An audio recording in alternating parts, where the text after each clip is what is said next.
So this panel is about how foveation is opening the possibilities to more markets than just gaming, and to understand what it took to get the very first product to market with foveated rendering, or one of the very first products. With me here, I've got a good collection of guys, but first we've got a video that we want to show you, and also to let you know that we encourage photography and video. So let's get that video started first.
Great. So that's a kind of an introductory clip to who's on the panel. So the other thing is I kind of wanted to set the stage for how we're defining foveation and what that really means for some people who might not know. Basically, the human eye has limitations to what it can see. And one of the purposes of foveation is to reproduce the inherent limitations of the eye, and the fact that the outside of the eye cannot see as high of a resolution as the inside, and that center area is the fovea. And basically foveation seeks to replicate that type of human vision with a high resolution, low resolution approach. And basically there's different types of foveation and foveated rendering. Some are fixed while others are dynamic. And foveated rendering kind of takes into those different types of foveations into account. And we'll be talking more about that in the approach of how we started to get foveation into a headset and where that led to. So with that said, I'm going to have our panelists introduce themselves. First, we'll start with Huz. Hi, I'm Huz. I'm Senior Director of Business Development at Tobii. I have over 15 years of experience with graphics and display. I've headed the graphics program office at Intel in the past, been a board of director of VESA, Video Electronic Standard Association. Ran my own 3D autostereoscopic venture up in Germany and Singapore, and now I'm at Tobii. Great. I'm Dave Weinstein. I'm Director of VR and AR at NVIDIA. So I oversee kind of day-to-day operations, product management, business development for VR. My team works on partnerships, so it works closely with the great panelists that you'll see and hear from today.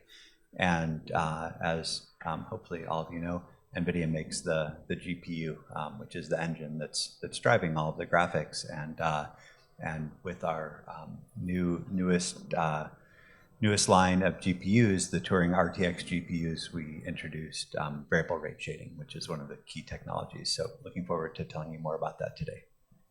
Hey there, my name is Vinay Narayan. I'm the Vice President of Platform Strategy and Developer Community for HTC Vive. And a lot of what we do is a lot of companies, actually a lot of folks know HTC as primarily maybe an HMD or hardware company, but we're much more than that. Whenever we've kind of built our products, we really have taken a platform approach to how we build things, meaning that they're extensible, you can add on to them, and they're great platforms for partners and developers to come together to come up with new innovations, just like with Pro Eye. I'm Nathan Nasri, CEO and founder of ReinVR. We do architectural visualizations and 3D simulations for real estate developers. My background is in video game design, and then I also grew up in a family of real estate developers. So as soon as I tried the Vive, actually that was kind of the light bulb moment for me, where I said, okay, I could use this to sell a lot of houses.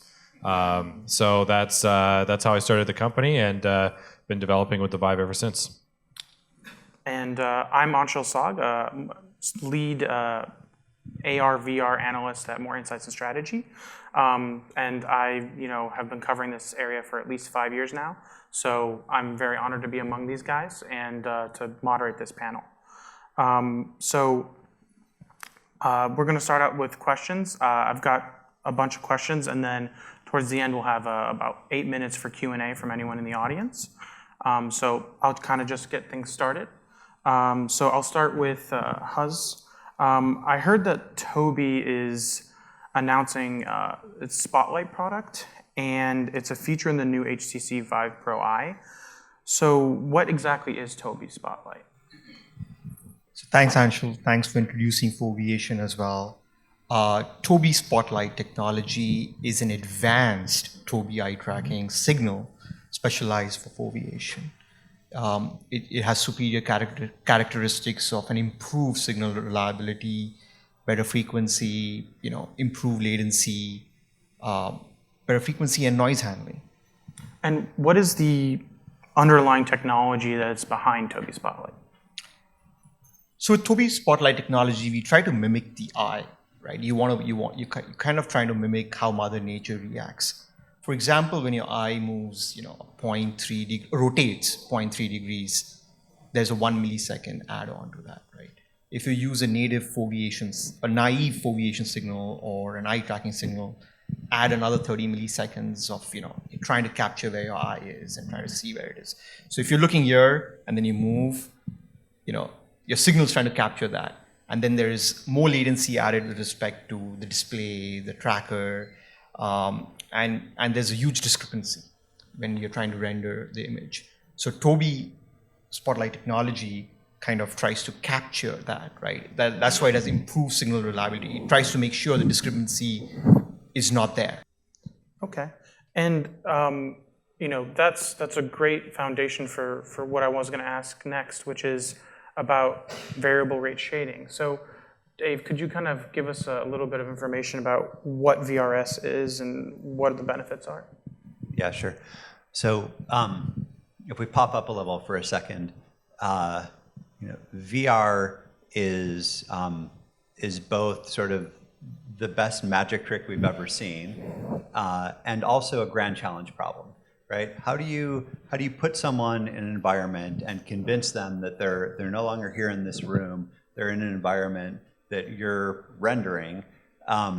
Doing that is really hard, not because it's hard to make something that's photoreal, but because it's hard to make something photoreal at 90 frames a second. And so to do that, we've had to find some optimization, some efficiencies. So one of the efficiencies is I don't have to render all of the pixels at the highest resolution, right? And going back a couple of generations to NVIDIA's Maxwell generation, we introduced multi-res shading, where we would do higher resolution in the sort of center, lower resolution in the periphery. Then with Pascal, we kind of further fine-tuned that. You had a nice linear fall-off between the sweet spot and the surround, but it was a little bit difficult for developers to use. And so with this generation, with Turing and RTX, we've taken a different approach. We've basically said, okay, developers, we're we're going to give you this different SDK. And the way that this SDK works is you're going to allocate a buffer that's roughly the size of your image plane. It's actually sort of a quarter of that dimension in each axis. And inside of here, you're going to tell us how much sampling you want to do for your shaders, right? And so this idea of I can specify that in this region over here, I want to do more sampling, right? I want to do super sampling. And in this region over here, maybe I want to do coarse sampling. That concept is variable rate shading, right? Now, there's two flavors of variable rate shading. The first flavor, which is tier 1 variable rate shading, says from the time that I start a draw call, and then I'm going to shove a bunch of geometry down, to the time that I stop, I get to specify what sampling rate I want to use for that geometry, right? So I could say that my whole scene should be super sampled, or this half that's in the draw call. Then there's tier 2 variable rate shading, which says, actually I want a little bit more control than that. I want to be able to specify it on kind of a per polygon basis. I want to be able to say, these polygons over here should have super sampling, or I want to be able to say, this region of the screen should have super sampling, right? That tier 2 VRS is only available through Turing RTX today. So that's the one that is kind of perfect for VR, right? Because with Tobii eye tracking, I know where you're looking. And not all pixels are created equal, right? The ones that you're not looking at, you don't really care about. They've got to be roughly correct. You can't have things popping in and out. But I'd much rather optimize and spend the horsepower in the area where you're looking. And again, VR is kind of a grand challenge problem. So if I'm going to have to solve this optimization problem in order to get a frame out every 11 milliseconds, I want to do the most work in the area that's going to make the biggest difference. Okay, so you spoke about developers and implementing VRS. What does it take for a developer to implement it, and has it gotten easier over time? Like, is there something that you guys have done to make it like a more smooth process than it has in the past? Yep. So we've done two things to make it easier to use. One is the way that that our previous technologies worked required sort of multiple passes through your scene, breaking up the tiled image display. With VRS, developers don't have to do any of that. They just have to allocate a frame buffer that's going to be your VRS mask and use it. We wanted to make it even easier, though, than that. And so we created something called VRS Wrapper, right? And the idea for VRS Wrapper is, although there's lots of things that you could do with variable rate shading, the main thing that people want to do in VR is gaze tracking, right? And so let's create an easier to use API where users don't have to allocate this buffer, and they don't have to go through and define the ellipsoids. They can just set a few parameters and go, and it all just works, right? So we created VRS Wrapper, and it's available as a plugin to Unity. Works awesome with Vive Pro Eye. And so if you're a developer and you're using Unity, you can just drop this as a plugin into your application. You set a few parameters and it just works, right? So VRS Wrapper was meant to lower that bar. Again, it's for Unity. It's for forward rendered applications that are using DX11. If you don't fall into that camp, then you have to write some code yourself to allocate this buffer. It's not rocket science, but you are writing some C++ code. And we have APIs available for DX11, DX12, OpenGL, Vulkan, all of them for kind of the vanilla VRS. And are there any applications that are already out today that use VRS? Yeah, there are. There's a handful of them. They're great experiences. So Ovation VR, where you get to stand up on stage and present to a group, and it's for getting people prepared for that, is a great application that integrates eye tracking. There's a Major League Baseball one, which is great. As the pitch is coming at you, it's tracking your gaze direction. And there's another application that we're showing off. For those of you who are here for another couple of days, I encourage you to go by the PNY booth. They're showing Autodesk VRED, which is integrated VRS.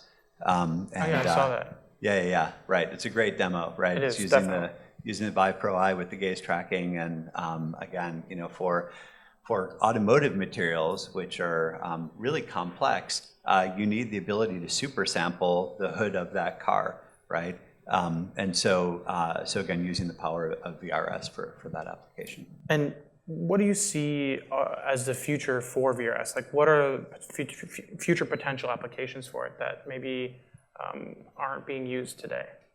Yeah, so the area that I'm, or the future direction that I'm most excited about is tying in ray tracing with VRS, right? And the concept here is for a raster display, for a desktop monitor, I need to refresh every pixel on every frame. And the graphics pipeline is kind of set up for that, right? I'm going to render all the polygons, and that's just what happens on every frame.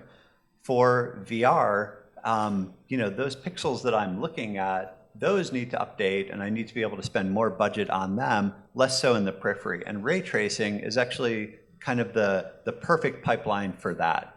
And so, as we march forward and we start to see applications that are integrating ray tracing into VR, VRS and next generation VRS, where again we're able to give the graphics cards hints, clues about where the user is looking and which content is the most important.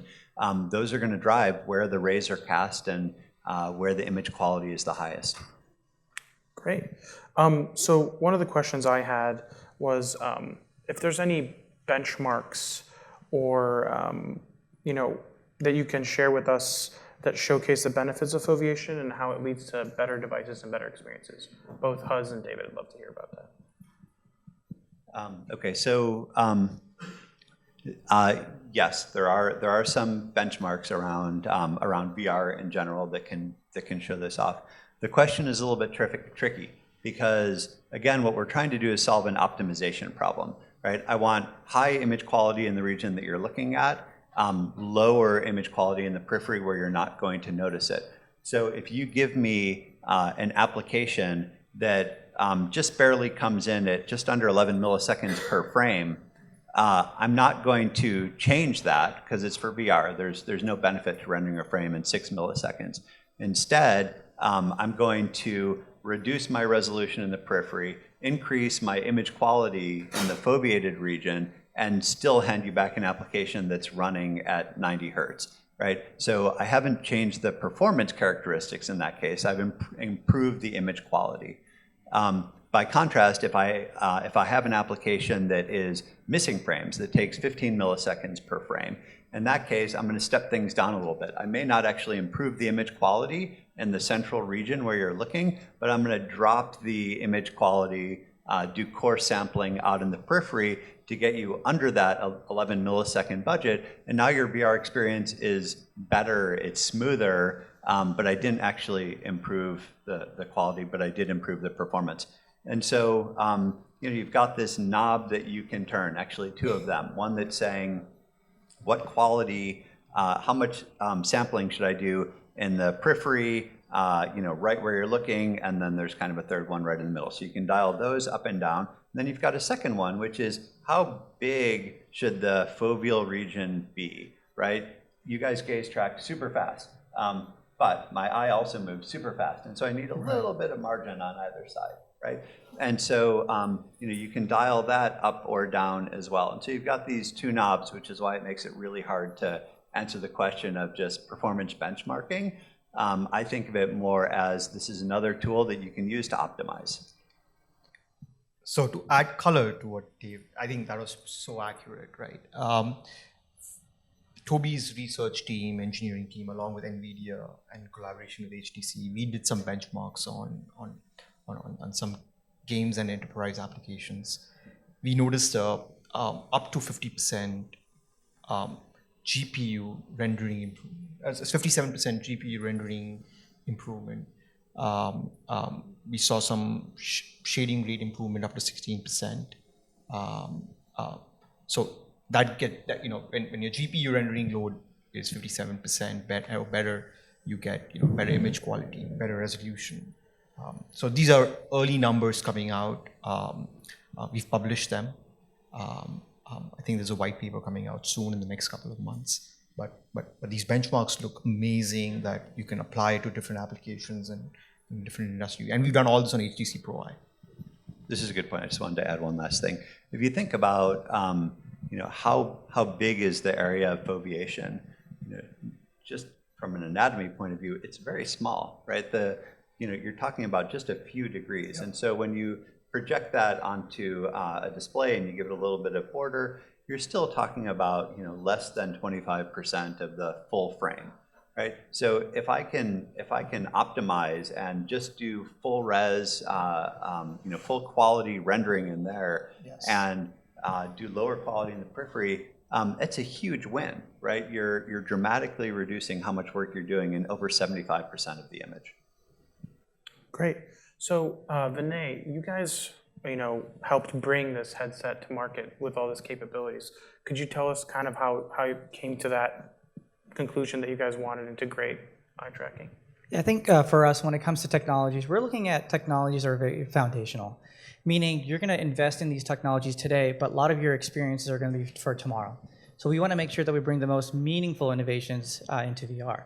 And as you kind of heard even Dave talk about some of the complexities around foveated rendering, setting up VRS. In fact, actually not setting up VRS. Actually, VRS brings the simplicity that eye tracking previously did not have. It was very difficult and complex to bring in those technologies into your environments.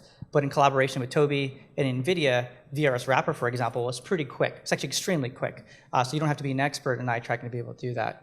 But equally as important, when we looked at what's the next big innovation, what's really needed, we saw that it's really about innovation that allows other experiences to happen. And eye tracking really is that. Today we're really talking about foveation and foveated rendering, but there's a lot more than just foveated rendering that you can do with eye tracking. If you've ever done the MLB experience, for example, being able to kind of be in position without controllers to be in a bat, but then to actually look and navigate the menu without having to get up out of position, when you do something like that, it's intuitive, it's native. Eye tracking with VR finally feels like the way you thought VR should be, natural. And it was around the right amount of time. It's taken many iterations for that technology to get here. The other thing that we wanted to actually look at is it's actually easy to create a new headset. But given our partners' feedback, developers' feedback, and with Vive Pro is really the industry standard for enterprise VR. But if we just created a brand new headset with a brand new architecture, we knew that we would actually place a lot of friction in your existing investment. So we wanted to make sure that we gave you the right level of improvement for this technology, and that's why we created Pro Eye. Pro Eye really enables the industry to leverage their existing investment in Pro and in Vive and add the incremental improvement that you need to. So you no longer have to replace all of your headsets or the development of pipeline. So really combining those two, the right timing for the industry, the needs for the industry, and actually having that platform approach is really how we came about with Pro Eye. Thanks. So how and when did you approach different vendors to be able to integrate this dynamic foveation that you have in the HTC Vive Pro Eye? Yeah, I think whenever you're looking at kind of a new product or pipeline R&D, it's usually about typically 2 to 3+ years to take innovation and bring it into the market. So we've been looking at eye tracking for quite some time, actually, before even the original Vive launched. So it's been many years that we looked at that. One of the things that we look at, and I think HTC has always been great at, whenever there's a new industry, new innovation, or emerging category, we've always been there. We've done that in our mobile days, we've done that in VR, and now the next iteration of VR. But we've also leveraged our partners. We have some of the best partners in the world, and we also look for the best partners in the world. That's why we partnered with Tobii, a leading expert in eye tracking, but also work extremely closely with NVIDIA, because NVIDIA does something that's also really great, makes it easy for developers. So as we looked at eye tracking for many years, we also wanted to make sure we brought it into the right time with the right combination of platforms and technologies and SDKs that makes integration of eye tracking as easy as possible. And you kind of led into that a little bit, but why did you guys choose to build a headset with dynamic foveation now? I think it was definitely the right time. What we're seeing is kind of an intersection point of meaningful integrations. What we're seeing is industries that have invested and developers that are invested in VR are looking to take that other next step approach. This is really that next technology. We talked about optimization earlier. So when you have content that's optimized up to 57% in shading improvement, what that really does is also enables that same content to work in other industries. There are certain industries that are very graphics intensive. They have the GPU stack to enable high poly experiences. But what about those that still want the high level of quality, but don't actually have that existing base of GPUs? With this technology, you're actually incrementing or increasing the amount of markets you can actually penetrate with your existing content. So it's really that there's already a great amount of investment. A lot of companies and enterprises and developers are looking for kind of the next evolution into VR. And really eye tracking this was a perfect timing for that. Okay. And the other question I had is kind of a follow-up to that is, how do you think foveation is going to change the VR landscape compared to what it is today? Like, how are things going to be different? Yeah, I think it's going to be table stakes for a variety of reasons. One of it is just extremely intuitive. For an end user perspective, as I mentioned earlier, it is the type of VR experience you thought you should have. We talk about a little bit, if you haven't seen a foveated rendering example or experience, a lot of those outside of your pupil kind of drop-off areas, they're not noticeable. And so for an end user, that's great. Same thing with eye tracking. So you're going to see that in other devices as well. But also when you talk about performance improvements, this really does enable headsets to become smaller and lighter. It does also enable things in the future like split rendering and also enabling cloud-based solutions. So there's a lot of things you can do, but we understand that, and that's why our approach to eye tracking also incorporates a lot of those innovations. We're very confident by working with Tobii and with NVIDIA, your investments today for Pro Eye will also enable you to take advantage of those future integrations for tomorrow. And we're working very actively to make sure that those experiences happen. Cool. And kind of along that line, what do you guys see as the future of foveation for HTC Vive? Like, where do you see this coming down the line for the company? Yeah, while we don't really talk about our future roadmap or products, I think the biggest opportunity is today. We're just scratching the surface of what eye tracking and foveation can really do for the market. And that's why we really take a developer and community-based approach. And really hats off to the Tobii team and NVIDIA for having open SDKs.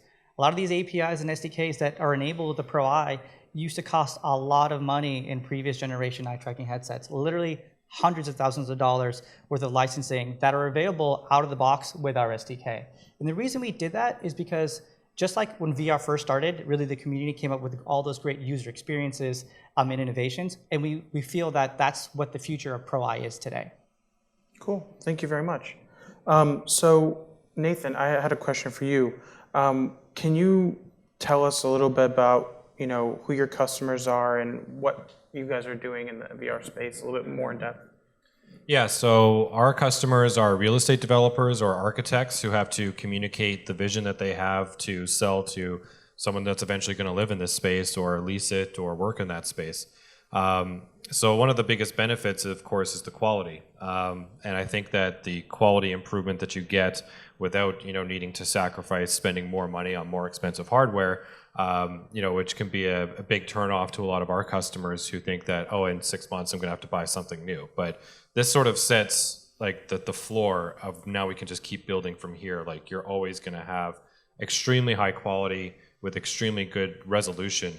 And you're not going to have to, go back and buy another, HMD or another video card the year after, unless you're looking to make a substantial improvement. But right now, I think what we're finding is our customers are really excited about the potential of eye tracking, mostly because when you're talking about a house or where someone's going to live, there's a lot of intangibles. Like someone would say, this doesn't feel like the right house for me, or this doesn't feel like a place that I could call home.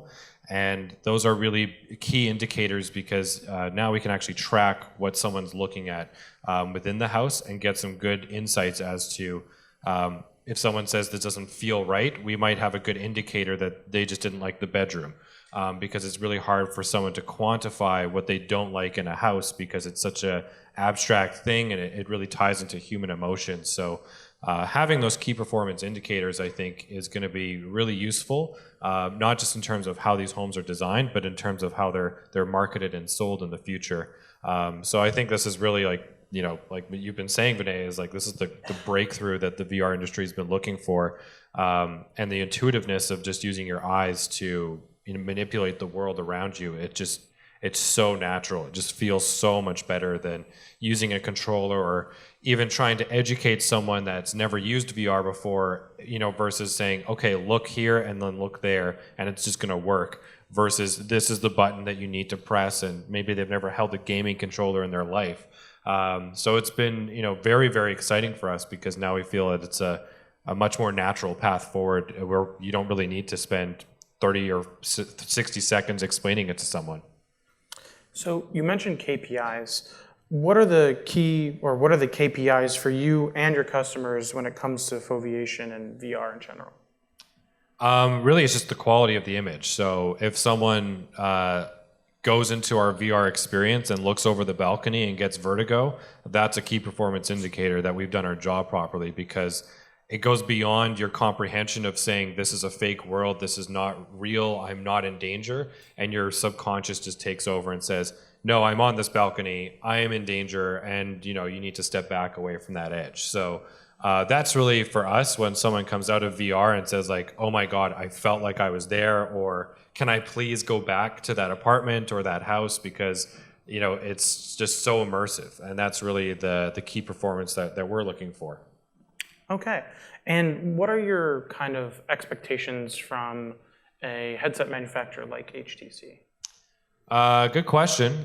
Just to rag on you, just don't release a headset for a while. I mean, there are so many of them now. But hopefully with I think with the eye tracker, we're really at the precipice of being able to say, this is the solution that we're going to suggest for your business, and you won't need to upgrade for a considerable amount of time. Whereas before, the VR industry has been very volatile, and there's been new headsets coming out, but that's just because we're trying to get to sort of the ceiling of human eye resolution, and I feel like we're pretty much there now. So I don't know how much better. There's really no advantage of rendering something better than you can see, other than just spending more money. So that's really what excites our customers about this, is now and we can actually say with confidence, like, this is the device. Like, you don't need to go out and spend another, $5,000 to retrofit all of your existing sales offices. You can just go with this headset, and we know it's going to be this one for quite some time. Cool. And when it comes to deploying a customer-facing HMD like the HTC Vive Pro Eye, what are some of the insights you've gained that were unexpected? Don't use it near windows. That was one of the things that we learned. And don't use it outside either. That was another thing that we learned the hard way. But the tracking's gotten much better. And really what we found is that a lot of our customers don't want to allocate as much of their sort of real estate towards a virtual experience. But now that they've seen the power, and we've been seeing extremely positive results. For example, one of our projects just sold out entirely using VR, and all they built in their sales office was a kitchen. So they didn't build any replica suites of any of their products. They just basically said, we're going to build a kitchen, use the Vive to showcase everything else, and it was very, very successful for them. So I mean, that's the kind of those are the kinds of lessons that we've learned, is that maybe a few years ago, this was kind of seen as a fad or like a cool marketing gimmick that they could do. And I think now it's past that threshold where people are seeing tangible results of spending millions of dollars less in their sales operations and reaping the benefits just as if they had spent those millions of dollars. So I know, and you've been talking about this a lot, with the whole real estate market getting very excited about VR. So what are some of the ways that Foveation's been able to deliver on those excitements around VR? Well, I think if you could imagine if you are a salesperson trying to sell a property to someone, and you can get a very good understanding if someone comes out of VR and says, yeah, I didn't like that, you'll have the results in front of you, which we can use machine learning to determine, if someone spent all the time looking at the furniture and they come out and they say, I didn't like that house, they probably just didn't like the furniture. It has really nothing to do with the house, but they can't really tell you, oh, I didn't like the furniture in the house, therefore I do not want to purchase it. Or if you are showing someone one color package where the cabinets are white and the floors are black, and they say, I don't like that, and all of a sudden you switch it so the floors are white and the cabinets are black, and they say, yeah, this is the house that I want. So you'd have some really good key performance indications for the sales team to bring up in the sales cycle. Similar to what you saw in the video, where we had a statistic of 38% of the user's time was spent looking at the stove, and 1% of the time was spent looking at the view. So if you're trying to get them to purchase that home, the last thing you want to do is say, wow, that was a beautiful view in that house, right? Because that person did not care whatsoever about the view. They cared very much so about the stove and the cooking range. So you could bring that up in conversation and, you know, maybe ask them, you know, do you cook at home a lot? Or is a gas stove something that's very important to you in your next house? Whereas before, you'd just be completely guessing. And that's just really something I learned when I was in sales, is that you can't really dig this information out of a customer because they know that you're trying to get them to purchase like the most expensive thing they're ever going to buy. But if you have the eye tracking enabled, then you don't even really need to ask them. And more importantly, you know what to ask and what not to ask in order to move the sale forward. Cool. And related to, you know, insights and integration, I was kind of curious, Vinay, if there were any things that you guys have learned while integrating and kind of building out foveation into the headset. Yeah, I think there's, definitely a lot of key learnings. One of it's just the depth of insights you get from actually having purposeful VR experiences. That level of user insight and behavior goes a long way. You've seen kind of before heat mapping of where you see kind of density of where you're looking, but actually understanding intent and why someone's looking at those areas has really helped to kind of develop much more richer, more meaningful experiences. And so if you kind of look at, there's so many different combinations of things as you pull together between foveated rendering, gaze tracking, and the analytics you get from those combinations. What we're seeing is actually new industries or new revenue streams open up from existing content. We're seeing a lot of developers get really excited about taking their existing content and actually understanding a little bit more about user behavior and either dynamically changing it to match the user behavior or understanding what they can do better in those different scenarios, whether it comes to design or collaboration.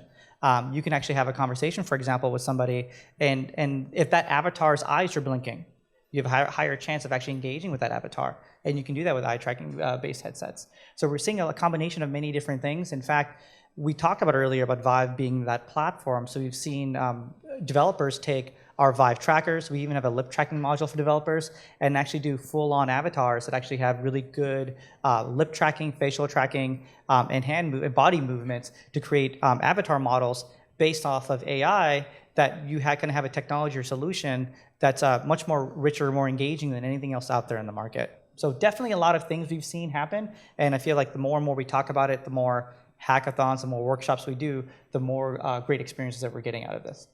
Great. And Dave and Huz, if you guys have any feedback on that in terms of, you know, some things that you didn't really expect to happen, or, you know, what kinds of improvements to experience may have existed as a result of adding foveation.